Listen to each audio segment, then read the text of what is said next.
দুনিয়াতে যারা অর্থনৈতিক কষ্টে অভাবে আছে, ধনীদেরকে দেখলে মন ছোট করে, আফসোস করে। হাসরের ময়দানের চিত্র হবে ঠিক উল্টা। ধনীরা গরিবদেরকে দেখে আফসোস করবে, কেন যে আমি গরিব হলাম না, কেন যে আমি অর্থের ভিখারি হলাম না, কেন যে আমার সম্পত্তি না থাকতো, এটাই ভালো হতো। জগৎ জিজ্ঞেস করে কেন? ওই দেখ, কোম্পানির মালিক এখনো হিসাব দিচ্ছে, দারোয়ান হিসাব দিয়ে 500 বছর আগে আল্লাহর রহমত নিয়ে জান্নাতে চলে গেছে। দুনিয়াতে ধনীরা খুশি, হাসরের ময়দানে গরিবরা খুশি।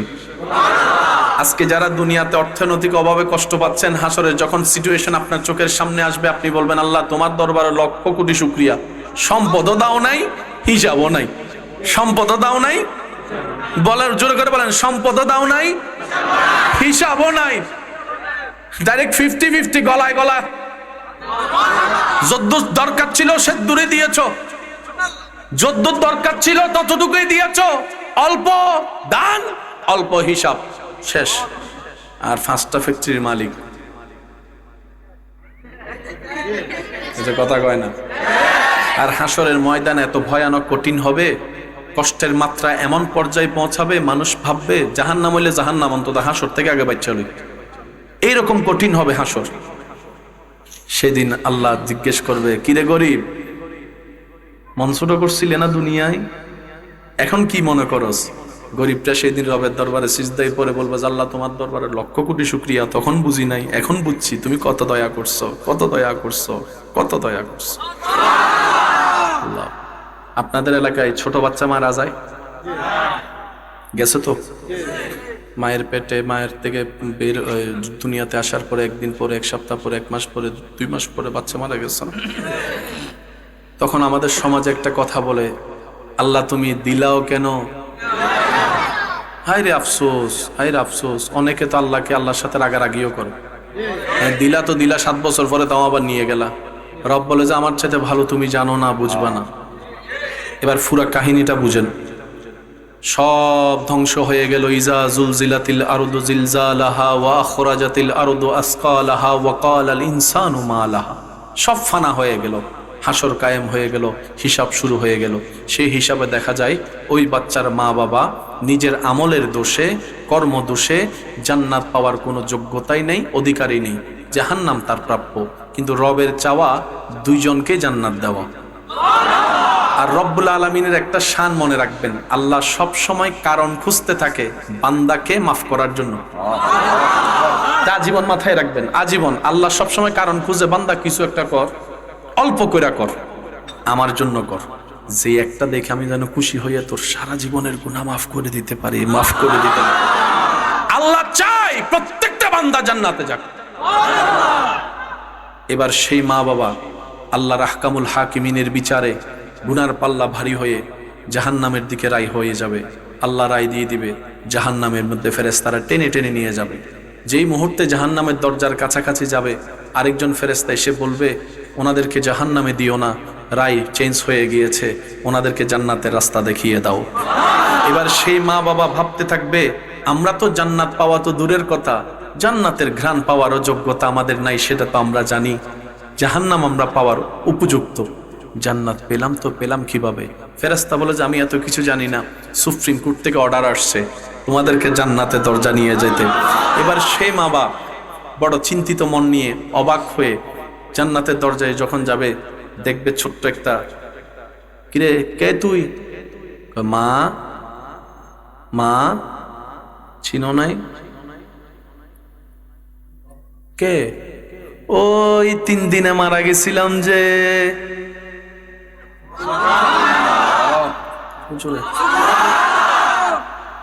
তুই এখানে? তোমাদেরকে আজকে কঠিন মুসিবতে বাঁচানোর জন্যই তো রহমান আমি গুনাহ করার আগেই দুনিয়া থেকে আমাকে নিয়ে আসছে, যেন আজকের দিনে জান্নাতের দরজায় দাঁড়িয়ে তোমাদের পক্ষে সুপারিশ করতে পারি। সে মা বাবা তখন রবের দরবারে সিজদে গিয়ে বলবে, আল্লাহ যাই করছো তুমি ভালো করছো, যা করছো তুমি, যাদেরকে খাওয়াইয়া দাওয়াইয়া বড় করছি সে ছেলে মেয়ে খবর নেয় নাই, যেটা 3 দিন মারা যায় কবরে আসছে, আজকে সেই উপকারে আসলো। সেজন্য মনে রাখবেন, আল্লাহ যখন যা করেন বান্দার ভালোর জন্যই করেন। এখানে বিন্দু পরিমাণ ভাবার, টেনশন করার কোনো দরকার নেই। আল্লাহ যা করেন, যখন যা করেন, যেভাবে করেন বান্দার কল্যাণের জন্য করেন, ভালোর জন্য করেন। কিন্তু সেই ভালোটা বোঝার মতো জ্ঞান ক্যাপাসিটি আপনার আমার কারো নেই। সেজন্য মনে রাখবেন, মুসলমান তো আমরা, অন্যদের মতো ভাবলে তো হবে না, অন্যদের মতো চিন্তা করলে তো আমাদেরকে মানাবে না। তা আমরা কি করব? আমরা শুধু এতটুকু বলবো, আমাদের একজন রব আছে, হাসবুনাল্লাহ হাসবুনাল্লাহ হাসবুনাল্লাহ। আল্লাহ যা দিয়ে খুশি আমি বান্দা সেটা পেয়ে খুশি, আল্লাহ যেভাবে করে খুশি আমি বান্দা সেভাবে থেকে খুশি। আর টেনশন। করোনাকালীনের সময় আপনারা জিন্দা ছিলেন তো? সারা বিশ্ব লকডাউন, বলেন সারা বিশ্ব। এবার আমি বলবো, আপনারা একটু আওয়াজ দিয়ে দিয়ে বলবেন, করোনাকালীন সে কঠিন পরিস্থিতি যখন পার হচ্ছে সারা বিশ্ব, তখন টেনশনে পড়ে গেছে। আপনরাও কিন্তু আর পাশে দাঁড়াচ্ছে না ভয়ে, কার থেকে না কার থেকে দৌড়া। তখন ওই মাস্ক, বন্ধু বন্ধুর সাথে হাত মিলাতে, আর যে কেউ একটু কাছে আসলে 3 ফিট দূরে যা, ভাই আয় দোস্ত একটু বুগাই, 3 ফিট দূরে যা। আর যদি করাও লাগে তাহলে একটা কাজ কর, ওই স্যানিটারি কর আগে, তালা করে কর।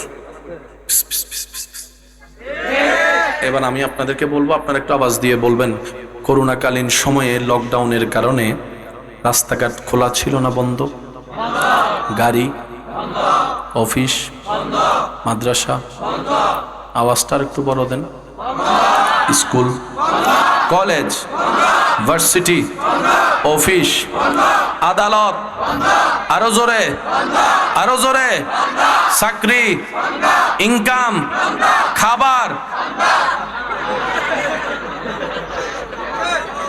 খাবার, খাবার চলছে নাকি বন্ধ?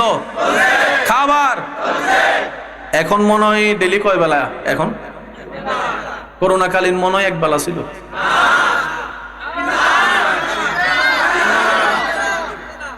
আল্লাহ তুমি করোনা দিলা কেন?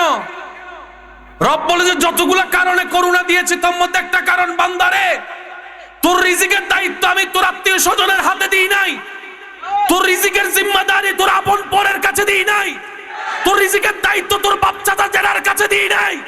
তুই বান্দার রিজিকের দায়িত্ব আমি আল্লাহ নিয়েছি। করোনাকালীন সব বন্ধ, খাবার বন্ধ ছিল না, কারণ রাজ্জাক আমি আল্লাহ ছিলাম, আমি রিজিক দিয়েছিলাম। ইমানদার ভাইরা বলেন, খাদ্য দরকার আছে না? বাজার করার জন্য টাকার দরকার, টাকার জন্য চাকরি ব্যবসা কাজের দরকার, কাজ করার জন্য পরিবেশের দরকার। করোনাকালীন তো সব বন্ধ, ইনকামও বন্ধ, খাবার বন্ধ।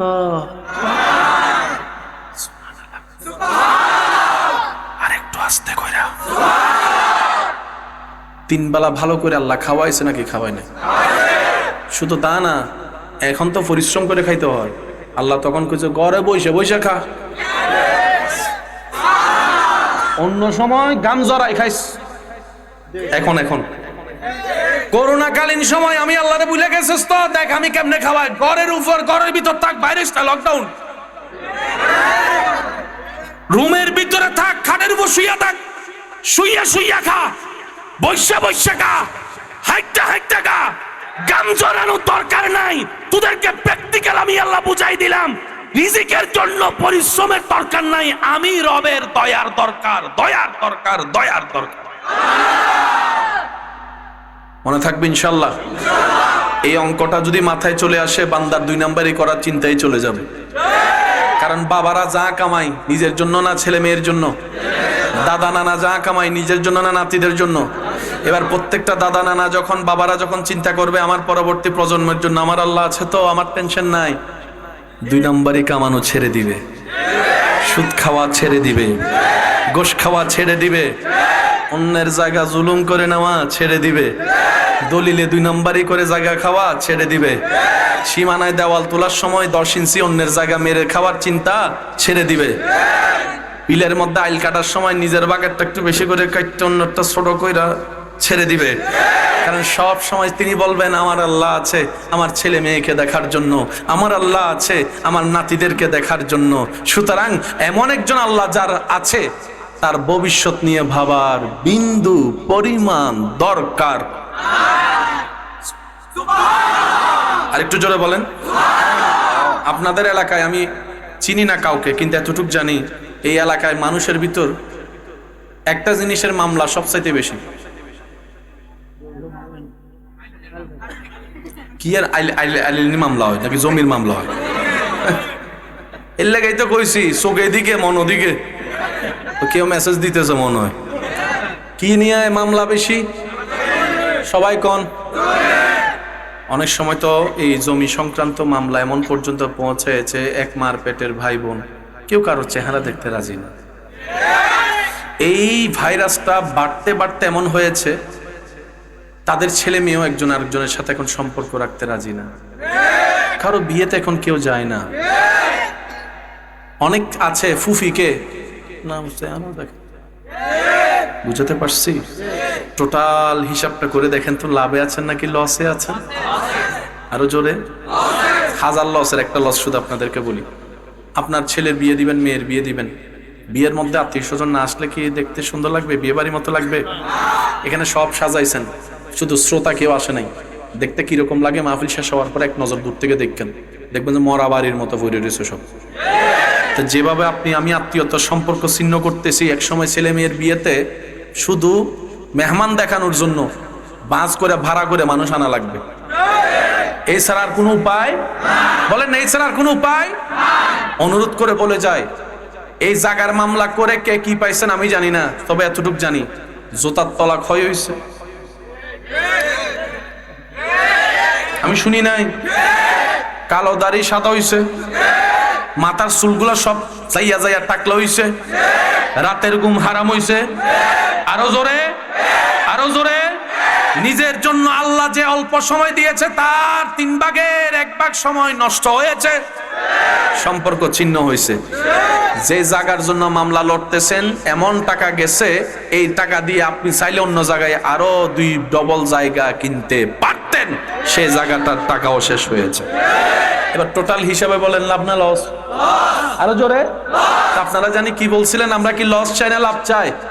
মনে রাখবেন, আল্লাহ এবং রসুলের পথের মধ্যে যে লাভ আছে পৃথিবীর আর কোথাও সেই লাভ আপনি পাবেন না, মানেন আর না মানেন। এটাই সত্য, এটাই বাস্তব, এটাই চিরন্তর। আওয়াজ দিয়ে বলুন ঠিক কিনা? ইমানদার ভাইয়েরা মনোযোগ, কারণ আমরা চলে যাব একদিন। বাবা মনোযোগ আছে তো আপনাদের? এগুলা কি আমাদের সমাজে দরকার আছে না নাই? আমি বাবাদেরকে একটা কথা বলতে চাই, ভেবে দেখবেন। আপনি যেভাবে মামলা টানছেন একা, আপনি মারা গেলে আপনার 5 ছেলে মিলেও সে একা মামলা টানতে পারবে না। লিখে রাখেন। দাদা যেভাবে একা সংসার চালাইছে, আমার বাপ চাচা সবাই মিলে, আপনার বাপ চাচা সবাই মিলেও পারবে না। বাবা যেটা পারে 10টা ছেলে সেটা মাথায় রাখবে না জীবন। সেজন্য অনেক সময় মানুষে বলে বাবা যখন কামাইছে তখন বুঝি নাই, এখন যখন সংসারের দায়িত্ব নিজের কাঁধে এখন বুঝতেছি বাপে কেমনে সংসার চালাইছে। এটা আওয়াজ দেন না রে ভাই, ঠিক কিনা? সেজন্য আপনি এমন কিছু রেখে যায়েন না যেটার কারণে আপনার ছেলে মেয়ে পরবর্তীতে আপনারে গালি দিবে। কি তা রেখা গেছো? সম্পত্তিতে কিছু রাখো না, এই মামলায় না রেখে গেছো। মামলা যদি দিতে হয় আবদার করে বলবো, সবাইকে না, যে 2 একজন আমাকে ভালোবাসেন তাদেরকে আবদার করে বলছি, মামলা যদি দিতে হয় বান্দা হিসেবে রবের দরবারে মামলা দেন। বিশ্বাস করেন 10 গুণ বেশি পাবেন আপনি। আপনার চাচা জ্যাঠা কাকা মামা কয় ইঞ্চি খাইছে, আপনার রব থেকে আপনি 10 ইঞ্চি পাবেন। আল্লাহ ওয়াদা দিচ্ছেন, মান জাআ বিল হাসানাতে ফালাহু আশরু আমসালিহা। আমার নামে যে 1 ছাড়বে আমি 10 গুণ বেশি দিবই দিবই দিব। মানুষ থেকে নিলে দলিলে ভেজাল আছে। আমি কি বুঝাতে পারছি কথা? জাগার অদবদল হলে দেখবেন যে নতুন কিছু পাওনাদার বাইরে গেছে, ওয়ারিশ বাইরে গেছে। আর যখন আল্লাহ দিবে সেখানে এই ঝামেলাগুলা থাকবে। এবারে নবী রহমাতুল্লিল আলামিন কি বলছেন, হাদিসটা শুনুন। আপনার নবী, আমার নবী, আমাদের নবী, আল্লাহর হাবিব নবী, দু জাহানের বাদশা নবী, মেরাজের দুলা নবী, নবীদের ইমাম নবী, হাউজে কাউসারের মালিক নবী। আর একটু জোরে বলেন, নবী রাহমাতুল লিল আলামিন বলে, হে আমার উম্মত শুনো, কখনো যদি পরিস্থিতি এমন হয় ঝগড়া তর্ক অশান্তি বেড়ে যাবে, এমন পরিবেশে তুমি সত্যের উপর থাকার পরেও যদি নিজে হেরে যাও, তুমি হেরে যাও, তারপরে ঝগড়া করিও না। আমি নবী তোমার জন্য ঘোষণা দিলাম, আল্লাহর থেকে আমি জান্নাত নিয়ে তোমাকে দিবই দিবই দিব। তুমি হকের উপর আছো, ছেড়ে দাও, কাউকে বেইজ্জতি করিও না, কাউকে তুমি অপমান করিও না। আমি নবীর খাতিরে তুমি মাফ করে দাও। এতে যদি তোমার ইজ্জত কমে, হাসরে এসে আমার থেকে ইজ্জত নিয়ে নিও। এর উপর আর কোনো কথা আছে? এই হাদিসটা যদি আমরা মানি, বাই বাইয়ের জামিলা, বাপজাদার জামিলা, রেখে লাভ কি এই জমিন? সেই জমিনের কারণে এক মার পেটের ভাই যদি এক টেবিলে বসতে না পারে, এই জমিন থাকার চাইতে না থাকাই ভালো। ওই জমিন দিয়ে কি করব? যে জমিনের মালিকানা বাপ থাকতেই সন্তানেরা মনে মনে দোয়া করে, বুড়া মরে গেলে তো মালিকানা আমার নামে চলে আসবে। এই সম্পত্তি থেকে লাভ কি ভাই? সম্পত্তি সেটা নয় যেটাকে আমরা মনে করি। মনে রাখবেন, আসল সম্পত্তি কে? একটা মা বাবার জন্য আউওয়ালাদিন সালিহিন ইয়াদউ লাহু ইয়াদউ লাহু ইয়াদউ লাহু। আসল সম্পদ হচ্ছে একটা নেককার সন্তান। নেককার সন্তান যেটা দুনিয়াতে থাকলেও মা বাবার উপকার আসে, ইজ্জত আসে, কবরে চলে গেল মা বাবার জন্য দুই চোখের পানি ফেলে রবের কাছে গুনাহ মাফের ভিক্ষা করে, গুনাহ মাফের ভিক্ষা করে, গুনাহ মাফের ভিক্ষা করে। এটাই হচ্ছে আসল সম্পদ। যে সম্পদটা দুনিয়াতে এক কদম সামনে দেওয়ার আগে নিজের মনের চাওয়া পাওয়া ইচ্ছার আগে প্রাধান্য দেয়, এই কাজটা করলে সমাজে আমার মা বাবার মান সম্মান থাকবে নাকি থাকবে না, এই চিন্তা যারা করে, ওই রকম নেককার সন্তানগুলাই হচ্ছে আসল সম্পদ। কথা বলেন ঠিক কিনা? আমরা প্রায় সময়, ভাইয়া আমি আর বেশিক্ষণ বিরক্ত করব না, অল্প কিছুক্ষণ সময়, একটু মনোযোগ। আমরা অনেক সময় আল্লাহর কাছে দোয়া করি কিন্তু দোয়া করতে জানি না। আমরা দোয়া করি, আল্লাহ একটা ঘর দাও। কি দাও? আচ্ছা সত্যি করে বলেন, ঘর দিলে যদি শান্তি না থাকে সে ঘর পেয়ে লাভ কি? আমরা প্রায় মানুষে দোয়া করি, আল্লাহ আমাকে একটা ছেলে সন্তান দাও, ছেলে সন্তান দাও, ছেলে সন্তান দাও। আচ্ছা ছেলে সন্তান হয়েছে, এটা যদি দুই কোমরে দুইটা রাখুন নয়, কথা বলেন না?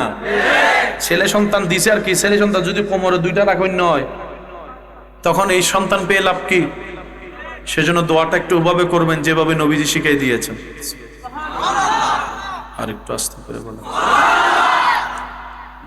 দোয়া করার সময় বলবেন, আল্লাহ একটা ঘর দাও, শান্তির ঘর, শান্তির ঘর দাও। এবার তুমি যা দাও, 5 তালা দিলে দাও, কুটে ঘর দিলে দাও, টিনের চাল দিলে দাও, ঘর দাও যেটাতে মাথা আমি গুজাতে পারবো, কিন্তু ঘরটা হবে শান্তির। যখন ঘরটা শান্তির রব কবুল করে নিবে, ওই ঘরের ভিতরে যারা থাকবে সবার ব্রেন মনে এমনি শান্তির হয়ে যাবে। আল্লাহ আমাকে একটা সন্তান দাও, নেককার সন্তান। কি সন্তান? জোরে বলেন, কি সন্তান? নেককার কি দাও? সন্তান দাও। বলেন নেককার কি দাও?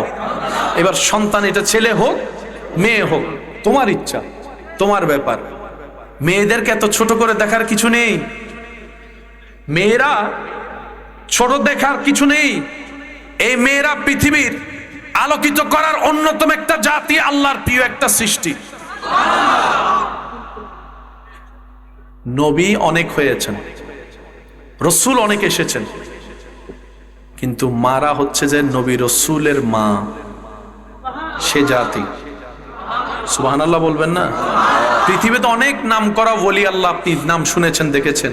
ওই ওলি আল্লাহরা যার পেটে ছিল উনি হচ্ছে নারী, উনি হচ্ছে মা।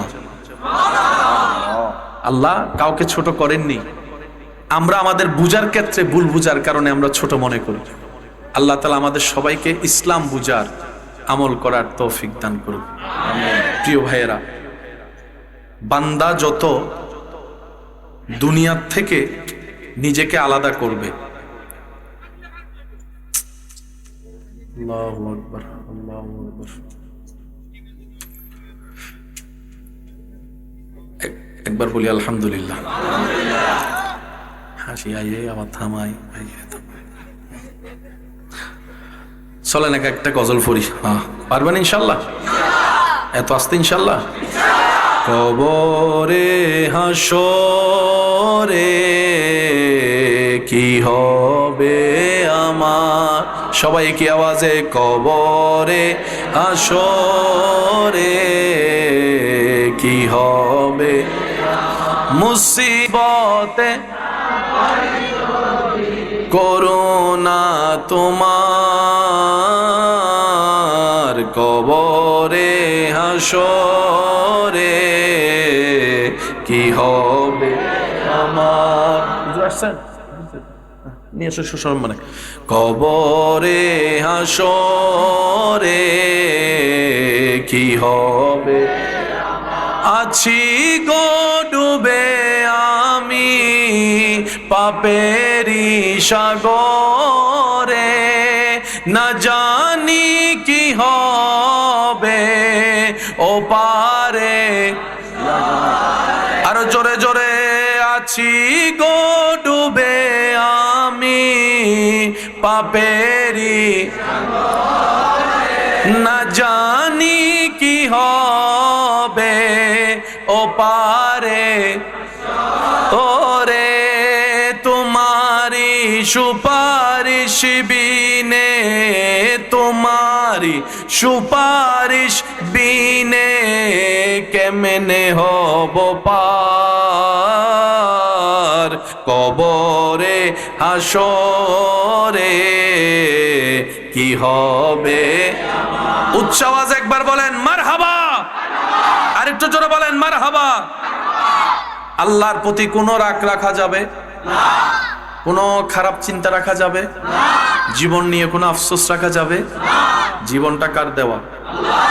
চাইলে রাখবে, চাইলে ডুবাবে, চাইলে বাসাবে। আপনার আমার নাক গলানোর বিন্দু পরিমাণ অধিকার যারাই নাক গলাইছে তাদের নাক কাটা গেছে। আসছেন তকবীর দেন না, তকবীর দেন না,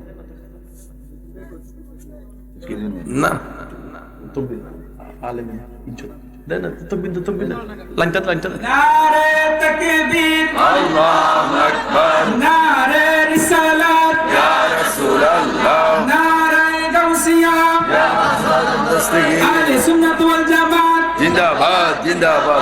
জামিল সাহেবের আগমন বাউল ফাতরের পক্ষ থেকে, নীরফাড়ার পক্ষ থেকে মাশাআল্লাহ। সবাই মোহাব্বতের আওয়াজ একবার কোন মারহাবা, আন্নার হেনির আওয়াজ একবার কোন মারহাবা, পরশুরামের আশেকের আওয়াজ একবার কোন মারহাবা। আজকের মাহফিলের প্রধান ওয়াইজ তশরিফ এনেছেন, বলি আলহামদুলিল্লাহ। আলহামদুলিল্লাহ, আল্লাহ পাক তশরিফ আবারই কবুল করুক, আমিন। আর একটু আস্তে করে কইতেন না আমিন। ইমানদার ভাইরা মনোযোগ, শেষ ভালো যার সব ভালো তার। আল্লাহর কোন হুকুমে, আদেশে, নির্দেশে আপনার আমার নাক গলানোর কোনো অধিকার নাই। তবে একটা কথা মাথায় রাখবেন, যে রবের জন্য সয়ে যায় রব তাকে কখনো লসে রাখে না। সুবহানাল্লাহ বলেন। আপনাকে আগে সওয়ার ক্ষমতা আনতে হবে, সইবেন যত পাইবেন তত। আল্লাহর এই সৃষ্টি জগতে আপনার জ্ঞানের পরিসীমায় আমাদের নবীর মতো পাওয়ারফুল দ্বিতীয় আর কেউ নাই। আমি সবার মুখে আওয়াজ শুনি না, আরো জোরে বলেন। যিনি আঙ্গুল তুললে চাঁদ দুইবার, হয় নাই হয় নাই হয় নাই। যাকে সালাম দেওয়ার জন্য উদ্বেগ পাগল হয়ে থাকতো, উম্মাত হয়ে থাকতো পাথর গাছ, যিনি হেঁটে গেলেই মেঘ ছাতা হয়ে যেত, আর একটু জোরে, যার ঘরের খাদেম হিসেবে আসতো আল্লাহর হুকুমে জিব্রাইলের মতো ফেরেশতা। কি দরকার ছিল সেই নবীর তায়েফে পাথরে আঘাত খাওয়ার? পৃথিবীতে এমন কোন সৃষ্টি নাই যে নবীকে আঘাত করতে পারে। নবী আঘাত শুয়েছেন, পাওয়ার ছিল সর্বোচ্চ, ব্যবহার করেনি। মনে রাখবেন, সত্যিকার ক্ষমতাশীল ব্যক্তিকে জানেন? যার কাছে ক্ষমতা থাকার পরও প্রতিশোধ নেয় না, মাফ করে দেয়। সত্যিকার পাওয়ারফুল সে ব্যক্তি যে ক্ষমতা থাকার পরও দেখায় না, নিজেকে গোপন করে রাখে।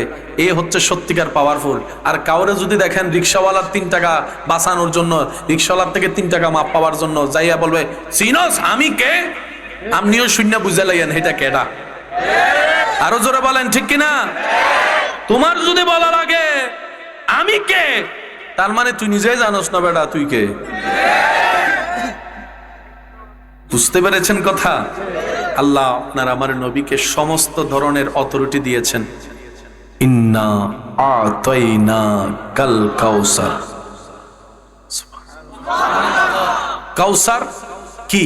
শুধু এতটুকু বলি, কাসির কাসির কাসির কাসির কাসির কাসির, শুধু চলতে থাকবে, বেশি বেশি বেশি বেশি বেশি বেশি, শেষ হবে না। কাউসার দিয়েছেন আল্লাহ। এবার আওয়াজ দিয়ে বলেন, কাদের নবীকে? এত আস্তে আওয়াজ। কাদের নবীকে? সেই নবী এত কিছু পাওয়ার পরও পাথর নিক্ষেপ করছে। জিব্রাইল এসে বলে, ইয়া রাসূলুল্লাহ, আপনি হুকুম দেন, সব উল্টাই দিব। নবী বলে, জিব্রাইল রাগ কইরো না, ওরাও বুঝ, আমাকে তো চিনে নাই, চিনলে এরকম করতো না। জিব্রাইল তুমি রাগ কইরো না, মেজাজ গরম কইরো না, আমি মাফ করে দিছি। আপনি সেই নবীর উম্মত, আপনি দেন না আপনার ভাইকে একটু মাফ করে দেন না। বাপ চাচার যারা বিষয়টা শেষ করে দেন না। হইছে তো, অতীত গেছে তো গেছে। চাইলে কি আর সেই আগের সাল ফিরে আনা যাবে? পারবো না তো। হয়তো কোন একটা কথা মান মেজাজ খারাপ ছিল বলে ফেলছে আর কি, ধরে রেখে লাভ নেই, ছেড়ে দেন। আপনি এখানে রবের দিকে তাকায় মাফ করুন, রব্বুল আলামিন খুশি হয়ে আপনাকে মাফ করবে। কেন?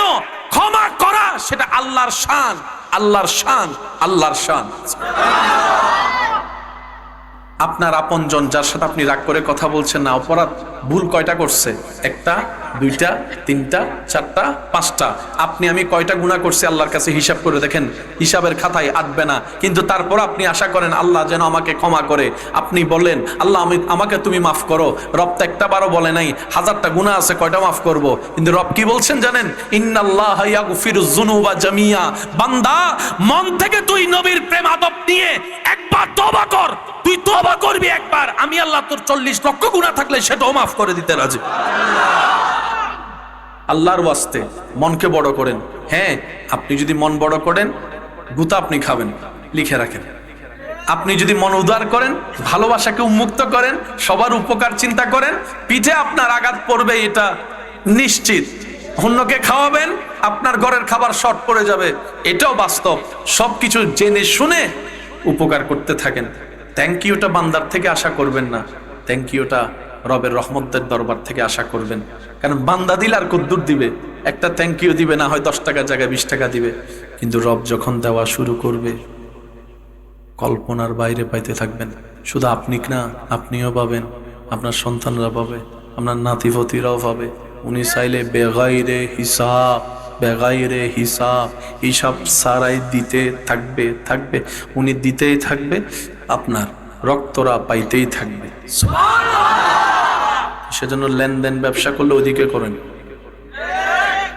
এই ব্যবসার মধ্যে ডকুমেন্ট থাকলো, ডাইরেক্ট কয় যে মিথ্যা, জাল। কথা বলেন না রে ভাই। আর এই জায়গায় কোনো ডকুমেন্টের দরকার, শুধু নবীর প্রেম আদবটা ধরে রাখবেন। এটা সবচেয়ে ইম্পর্টেন্ট জিনিস, নবীর প্রেম আদব। মনে রাখবেন প্রিয় ভাই, মাইকের আওয়াজ যতটুকু যাচ্ছে, আমার মা বোনও যদি শুনে থাকেন, মনোযোগ দিয়ে শ্রবণ করবেন। আল্লাহর দরবারে অপরাধী, ভুলকারী, গুনাহগারের ক্ষমা আছে, কিন্তু বেয়াদবের কোনো ক্ষমা নাই। বেয়াদব কাকে বলে, গুনাহগার কাকে বলে, শুধু এতটুকু বুঝাই বলি। নামাজের টাইম হয়েছে, নামাজ পড়েননি, নামাজ না পড়ার কারণে গুনাহগার। এই গুনার আল্লাহ চাইলে মাফ আছে, মাফ আছে না। আপনি যদি বলেন নামাজের দরকার নাই, তাহলে আপনি হয়ে যাবেন কাফের, কারণ আপনি বেয়াদবি করেছেন। বিষয়টা কি বুঝাতে পারছি? আল্লাহ দিয়েছেন, আপনি বলেন যে না দরকার নাই, আপনি মানলেন না, এটা বেয়াদবি। এটা কি বেয়াদবির কোনো ক্ষমা নাই আল্লাহর কাছে, না আপনার কাছেও নাই। আপনার নিজের জীবনকে খেয়াল করে দেখেন, বেয়াদবের কোনো ক্ষমা, সেটা নিজের ছেলে হোক আর মেয়ে হোক, বেয়াদবের কোনো ক্ষমা। আল্লাহ তাআলা আমাদের সবাইকে একটু বুঝার তৌফিক দান করুন। যেখানেই থাকুন, যে অবস্থায় থাকুন, সুযোগ বুঝে আপন রহমানের দরবারে হাজিরা দেওয়ার সেই নামাজের সময়টা বের করে নেবেন। যিনি আপনাকে সময় দিয়েছেন, ওনাকে সময় দেওয়ার ব্যাপারে কখনো সময় চিন্তা করবেন না। সেজন্য মসজিদে গেলে শুধু মোবাইল বন্ধ করেন না, পারলে ঘড়িটাও বন্ধ করে দিন। ওখানে গিয়ে দেখেন না যে 3 মিনিট লেট হয়ে গেল, 5 মিনিট লেট হয়ে গেল। রবের দরবারে যিনি সময় দিয়েছেন, ওনার জন্য যদি সময় দিতে আপনি এইরকম চিন্তা করেন, উনি যদি আপনার জীবন সময়টাই বন্ধ করে দেয়, কোথায় যাবেন? কার কাছে আপিল করবেন? সেজন্য রবের দরবারে উন্মুক্ত সময় দিবেন। যারা অসুস্থ আছেন, আবদার করে বলি, চিকিৎসার ভাবে চলুক, আল্লাহর রহমতেরও তো দরকার। যারা অসুস্থতার ভুগছেন, যত বড়ই অসুখ হোক, যাই হোক না কেন, শারীরিক মানসিক যেরকমই হোক, নামাজটাকে কন্টিনিউ করবেন। নামাজে সিজদার সময়টা একটু বাড়াই দেওয়ার চেষ্টা করবেন, আর কোরআন তেলাওয়াত করার চেষ্টা করবেন, না পারলে শোনার চেষ্টা করবেন। একদম যদি নাই হয়, অন্তত সূরা রহমানটা শোনার চেষ্টা করবেন, সূরা ইয়াসিনটা শোনার চেষ্টা করবেন। আপনি যখন এই কালচারে নিজেকে অভ্যস্ত করে নেবেন, তখন আপনি দেখবেন ওষুধের কাজ করছে, এর চাইতেও বেশি শক্তিশালী আপনি নিজের দেহের ভিতর অনুভব করবেন। যখন আপনি গবেষণা করে দেখবেন, তখন আপনার হৃদয় উত্তর দিবে, তুমি ওষুধ খাবার খেয়ে শরীরকে শক্তিশালী করছো, ওষুধ খেয়ে তুমি রোগ প্রতিরোধের কোষ বাড়াচ্ছ, কিন্তু নামাজ আর সিজদা দিয়ে কোরআন তেলাওয়াত করে যে শক্তিটা পাচ্ছ, সেটার কারণ কি জানো? কারণ তুমি যতবারই নামাজে দাঁড়িয়েছো, তোমার রূহ খাবার পেয়েছে। সিজদায় দাঁড়িয়েছো, রূহ খাবার পেয়েছে। কোরআন তেলাওয়াত শুনেছো, রূহ খাবার পেয়েছে। কোরআন তেলাওয়াত করেছো, রূহ খাবার পেয়েছে। যতই তুমি রবের ধ্যানে ছিলা, তোমার রূহ খাবার পেয়ে শক্তিশালী হয়েছে। সুবহানাল্লাহ। আর একজন মানুষের জীবনে,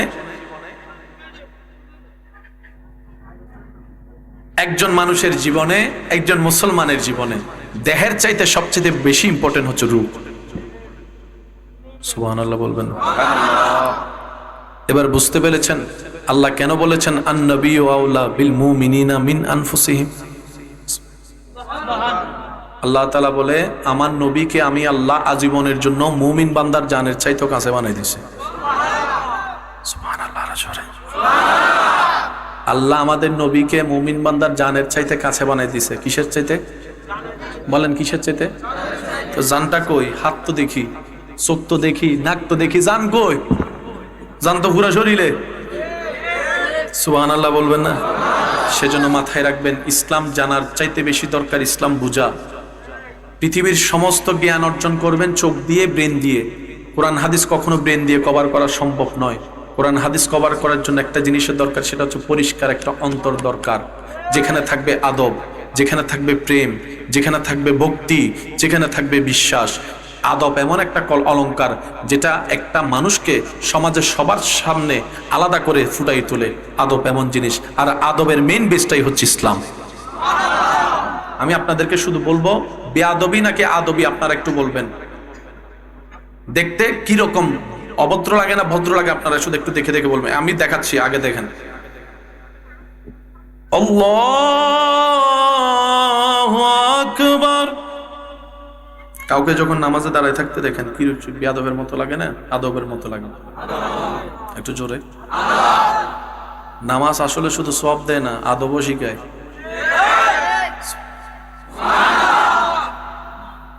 এবার রুকু, সিজদা, প্রত্যেকটা পজিশনে দেখবেন আদব, ভক্তি, প্রেম, নিবেদন, নিজেকে বিসর্জন সব পাবেন। এবার আসেন, আপনারা রমজান মাসে এই জায়গায় বসে 5 জন বন্ধু মিলে ইফতারি আয়োজন করলেন। আপনারা চিন্তা করলেন আমরা ঘরে খাবো না, আজকে একটু বাহিরে খাবো। 5 জন মিলে আয়োজন করলেন। সত্যি করে একটু কথা বলবেন, 5 জনের জন্য যে আপনার কি 5 জনের আয়োজন করবেন নাকি একটু বেশি করবেন? হ্যাঁ, মানুষ কয়জন? বেশি করলেন কেন? পরে আসি। নামাজের যখন, আজানের যখন, ইফতারের যখন সময় হয়েছে, আল্লাহু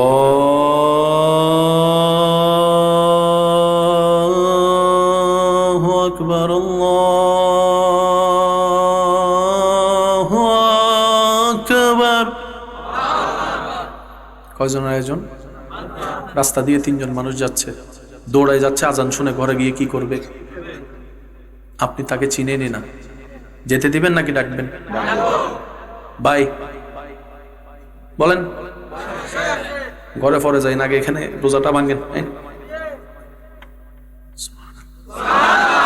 আল্লাহ কি আপনাকে ইফতার করতে দিল না? আল্লাহ পাক আপনাদেরকে আন্তরিকতা শিখাইতে দিয়েছে। ইফতার চিনার দরকার নাই। আমার বান্দা, এর চেয়ে বড় পরিচয়ের দরকার কি? তোর নবীর উম্মত, এর চেয়ে বড় পরিচয়ের দরকার কি? তোরা মুসলমান ভাই বেড়া। রোজা আমাদেরকে এই মায়া মহব্বত শিখাইছে। সুবহানাল্লাহ বলবেন।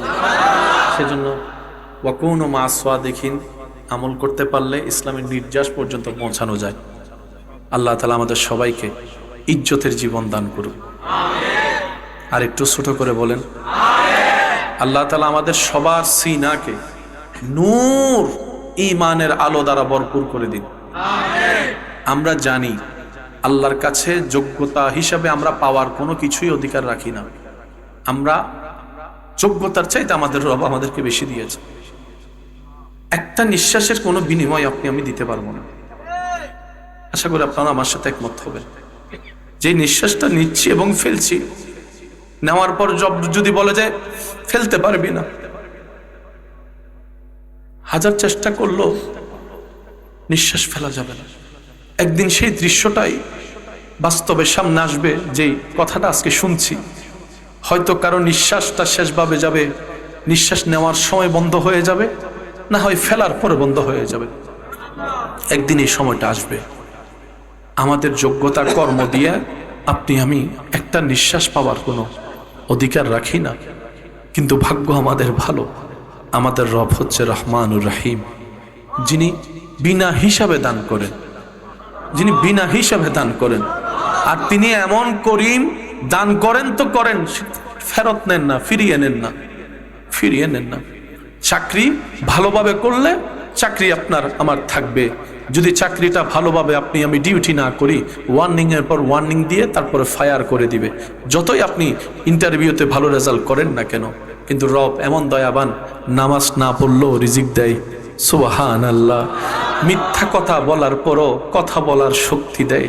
হারাম অনেক কিছু শোনার পরও অনেক জীবন চলার কথা শোনার সুযোগ দেয়। আল্লাহর পথ থেকে বারবার ফিরে যাওয়ার পরও আল্লাহ নিজেই ডাকতে থাকে, মা গাররাকা বিরাব্বিকাল করিম, মা গাররাকা বিরাব্বিকাল করিম। বান্দা, তুই মরণের যদি কিছুক্ষণ আগেও ফিরে আসছস, আমি আল্লাহর রহমতের দরজা তোর জন্য খোলা থাকবে। সুবহান। রব্বুল আলামিন আমাদের সবাইকে আল্লাহর এবং নবীর ওয়াফাদার হয়ে থাকার চলার তৌফিক দান করুন। জীবন বড় কঠিন, এই জীবন কারো সহজ নয়। প্রত্যেকজন মানুষের জীবনেই কঠিন। কারো দুঃখের কথা কেউ জানে না, সবাই শুধু সুখের অভিনয়ে আছে। সেজন্য হৃদয়টাকে নবীর প্রেম দিয়ে সাজিয়ে আল্লাহর কুদরতি দরবারে সুপর্দ করে দেন। এমন জায়গা থেকে আল্লাহ আপনাকে শান্তি দিবেন, আপনি শুধু পেতে থাকবেন আর চোখ কপালে উঠতে থাকবে। কোত্থেকে আসে এই শান্তি? রব বলে যে আমার হয়, সৃষ্টি জগৎ তার হয়ে যায়। সুবহান। আল্লাহ তাআলা আমাদের সকলের হাজির কবুল করুক, আমিন। আমার ভাই আলোচনা করবেন, আপনাদের কাছে অনুরোধ, সবাই সুশৃঙ্খলভাবে বসবেন, আদবের সাথে মনোযোগ দিয়ে শ্রবণ করবেন। আল্লাহ পাক আগামী বছর এই মাহফিলকে আরো সুন্দরভাবে আয়োজন করার তৌফিক দান করুক, আমিন। বান্দা, সফলতাকে মনে করিও না যে ভালো কোম্পানিতে চাকরি পেয়েছে। আমি বলতে থাকবো, আপনারা শুধু মিলাবেন। গণিতের মতো অঙ্ক মিললে নিবেন, না মিললে নেওয়ার দরকার নেই।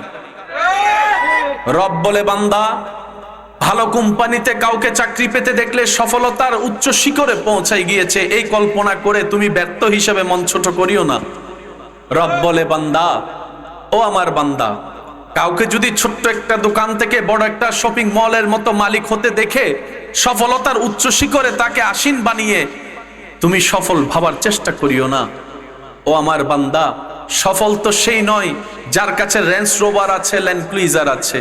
সফল তো সেই নয় যার কাছে ডুপ্লেক্স বাড়ি আছে, সফল তো সেই নয় যে দেশ থেকে বিদেশ গিয়ে অনেক টাকা কামিয়ে দেশের সে ভাঙ্গা ঘরটাকে 10তলা বিল্ডিং বানিয়েছে। ও বান্দা, এগুলাকে দেখে তোমরা সফলতা মনে করলো, আসলে সফলতা নেই এখানে। একটু ভেবে দেখো, আব্দুল করিম রেঞ্জ রোভার কিনেছে, তুমি যাকে সফল মনে করছো, এই আব্দুল করিম মারা যাওয়ার সাথে সাথেই রেঞ্জ রোভারটা অন্য কেউ ব্যবহার করবে, আব্দুল করিমের আর থাকবে না। ডুপ্লেক্স বাড়িটা অন্যের হবে, আব্দুল করিমের হবে না। ওই বিদেশের ডলারগুলা অন্য কেউ মালিকানা দাবি করবে, আব্দুল করিমের আর মালিকানায় থাকবে না। এমনকি নিজের খরিদাকৃত জায়গায় যে ঘর বেঁধেছে, আব্দুল করিম মারা গেলে তার লাশটা পর্যন্ত ঘরের ভিতর রাখবে না, উঠানের মধ্যে ফালাই রাখবে, উঠানের মধ্যে ফালাই রাখবে। তা আব্দুল করিমের তো গাড়িও রইলো না, বাড়িও রইলো না, ডলারও রইলো না, জমিনও রইলো না। তা আব্দুল করিমের কি আছে? রব বলে এটাই তো বুঝাতে চাই, যার কাছে ঈমান আছে, নেক আমলের পাহাড় আছে, আদব আছে, ভদ্রতা আছে, ঈমান আছে, মহব্বত আছে, সুন্দর একটা বড় মন আছে, পবিত্র চিন্তা আছে, সেই হচ্ছে দুনিয়া আখিরাতের সফল। সুবহান। কারণ পৃথিবীতে অনেক শিল্পপতি এমন আছে পরীক্ষার খাতায় A- পায় নাই, কিন্তু টাকার আধিক্যতায় এমন ফ্যাক্টরির মালিক হয়েছে যারা গোল্ডেন A+ পায়, তারা ওই কোম্পানিতে চাকরি পাওয়ার জন্য সিভি জমা দেয়। গোল্ডেন A+ পানেওয়ালা সিভি জমা দিচ্ছে কার ফ্যাক্টরিতে? যে ফ্যাক্টরির মালিক A- ভালো করে পায়। এবার বলেন সফলকে? গোল্ডেন A+ না A-? জোরে বলেন, আরো জোরে। মনে রাখবেন, পৃথিবীতে যত দার্শনিক আছে ওনাদের রেজাল্ট কত? কথা বলেন না রে ভাই। যত আবিষ্কারক আছে, লাইটের আবিষ্কারক, ক্যামেরার আবিষ্কারক, মাইকের আবিষ্কারক, এই আবিষ্কারক, সেই আবিষ্কারক, সেজন্য কখনো কাউকে সার্টিফিকেটার বলে বলিয়ান হয়ে কাউকে মূর্খ ভাবার চেষ্টা করতে নেই। আল্লাহ কাকে দিয়ে কি করাই নেই কেউ বলতে পারে। সেজন্য সফলতার একটা প্রধান চাবি হচ্ছে নিজের সামনে যে জন থাকবে তাকেই উত্তম ভাববেন, সামনের জনকে বেটার মনে করবেন, সামনের জনকে নেককার ভাববেন, নিজেকে গুনাহগার মনে করবেন। আপনি যত আপনার জায়গা থেকে রবের হাজার ধরনের নিয়ামত পাওয়ার পরও নিজেকে মাটির সাথে মিশাই দিতে থাকবেন, আপনার রব দয়া করে আপনাকে সমাজে, এলাকায়, দেশে ওই মাটি থেকে তুলে চেয়ারের সম্মানের আসনে বসায় দিবেন। যে নিজে থেকে চেয়ারে বসতে চায়, রব তাকে সে চেয়ারে বেশি দিন বসতে দেয় না। চোখ খুললে ডানা বামে দেখলেই অঙ্ক মিল খুঁজে পেয়ে যাবেন। যে নিজে থেকে মাটিতে বসতে চায়, সমাজের চেয়ারে বসায় দেয়। আমার যুবক ভাইদের কি কষ্ট হচ্ছে? আপনার একটু আওয়াজ দিতে হবে, না হয় আমি মনে করবো শুধু দেহটা আছে, মনটা অন্যদিকে চলে গেছে। হ্যাঁ, মন আছে তো? মন আছে তো? যাদের মনোযোগ আছে তারা একবার বলেন মারহাবা, আর একটু জোরে বলেন মারহাবা। এবার সফল হতে চাই নাকি ব্যর্থ হতে চায়? ফেল হতে চাই না পাস হতে চায়? আওয়াজ দিয়ে বলেন, ফেল হতে চাই না পাস হতে চায়? জাহান্নাম চাই না জান্নাত চাই? বেইজ্জত চাই না ইজ্জত চাই? অশান্তি চাই না শান্তি চাই? এবার যাই আপনার আমার চাওয়া, আওয়াজ দিয়ে বলুন, সব আশা পূরণ করতে যিনি পারেন তিনি কে? সব চাওয়া যিনি পূরণ করে দিতে পারেন তিনি কে? সে আল্লাহ পাক বলে, বান্দা আমি সব দিব তোরে, কারণ আমি সব বানাইছি তোদের জন্য। আমি আল্লাহর শান্তির দরকার নাই, শান্তি তোদের দরকার। আমি আল্লাহর ঘুমের দরকার নাই, ঘুম তোদের দরকার। আমি আল্লাহর খাবারের দরকার, খাবার তোদের দরকার। তো তোদের যা দরকার সব আমার কাছে আছে, আমি রব দিতে রাজি, তবে তোর টাইমে দিব না। এই প্যাঁচগুলো না বুঝার কারণে অনেকে আপনারা আমরা ডিপ্রেশনে চলে যায়। দিয়েছেনও যিনি, দিবেনও তিনি, কিন্তু সময় আপনার আমার নির্ধারিত নয়, সময়টা উনি নির্ধারণ করবেন। কোন সালের কোন মাসের কোন তারিখ কি বার আপনি কোন টাইমে কি পাইলে ভালো হবে সেটা উনি জানেন। সেজন্য রব বলে যে বান্দা, না পাইলে অস্থির হইস না, না পাইলে মন খারাপ করিস না, তুই মনে বিশ্বাস রাখবি আমার একজন এমন মালিক আছে যার ভান্ডারে কোনো কমতি নাই। তিনি দিতে কিপটামিও করে না, তিনি জানেন অতীত বর্তমান ভবিষ্যৎ। সুতরাং আমার ভরসা বিশ্বাস আমার রবের উপরে ছেড়ে দিলাম, জীবন্তরী রবের নামে ছেড়ে দিলাম। রব বলে, যে বান্দা নিজের ইচ্ছায় নিজের চাওয়া পাওয়া স্বপ্ন ইচ্ছাকে কুরবানি দেয়, আমি রবের সন্তুষ্টির কারণে নামে আমি আল্লাহ তার জীবন্তরী কখনো ডুবতে দিই না, শান্তিময় ভাবে এগিয়ে দিই জান্নাত পর্যন্ত। সুবহান। কথাগুলো কি মাথায় থাকবে? ইনশাল্লাহ তো বলি, মাথায় থাকবে ইনশাল্লাহ। আমরা চাওয়া দরকার চাইবো, দরখাস্ত কখন কবুল করবে কি করবে না আওয়াজ দিয়ে বলুন কার ইচ্ছা? উনি চাইলে কি এখন আপনাকে আমাকে কোটিপতি বানাতে পারে না? উনি যদি সারা বাংলাদেশের সবগুলাকে কোটিপতি শিল্পপতি বানাতো, ওনার জন্য কি অসম্ভব কিছু ছিল? তাহলে আপনি বলেন আজকে মাহফিলটা কেমনে করতেন? লাইটওয়ালা পাইতেন কই? আওয়াজ দেয় না। মাইকওয়ালা কই পাইতেন? আপনি মাইকওয়ালারও যদি ফোন করে কইতেন ভাই আমার মাহফিল আছে 5টা মাইক দে, মাইকওয়ালা আপনারা কইতো তুই বল আমার এখানে আয়, আয়। একটু জোরে বলবেন না? ওখান থেকে দাঁড়াইয়া আপনি গাড়ি পাচ্ছেন না, একটা অটো কোন রকম আসছে, অটোওয়ালারা আপনি পাইছেন, কই চাচা আপনার অটো কই? কই কি এর অটো? আমি এখন লাইন ক্লুজার চালাই। বুঝতে পারছেন বিষয়টা? জোতা যদি ছিঁড়ে যায় মুসি পাইতেন কই?